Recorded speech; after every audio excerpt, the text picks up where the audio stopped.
Persiapan menjelang pemilihan umum serentak tahun 2024 terus dilakukan oleh pemerintah Kabupaten Bogor. Bahkan kini sudah memasuki tahap pelantikan petugas panitia pemungutan suara PPS untuk pemilihan umum pemilu tahun 2024. Sebanyak 1.300 petugas panitia pemungutan suara atau PPS dilantik, nantinya mereka akan disebar di 435 desa dan kelurahan se-Kabupaten Bogor dan bertugas menciptakan pesta demokrasi yang aman, nyaman, sukses, dan kondusif.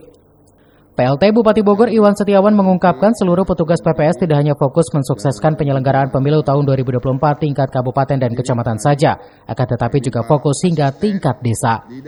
Pelantikan 1.300 petugas PPS dilakukan langsung oleh Ketua KPU Kabupaten Bogor Umi Wahyuni dan didampingi oleh PLT Bupati Bogor Iwan Setiawan di PT PMLI, Pelindo Pembelajaran dan Logistik Kecamatan Ciawi. Itu ada di desa dan di TPS atau di RT. Berarti kan domain yang rentang dan sangat dekat itu adalah PPS dengan Lantarli yang ada KPPS yang ada di tingkat TPS. Ini yang harus menjadi perhatian. Kadang-kadang kita melihat pelantikan ini hanya tingkat kabupaten fokus dan tingkat sama pada suara itu ada di desa.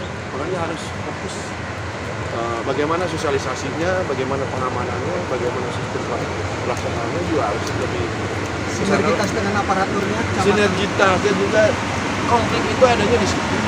Ya, permasalahan itu gesekan-gesekan itu ada di tingkat TPS ya, yang dibawa kendali PPS.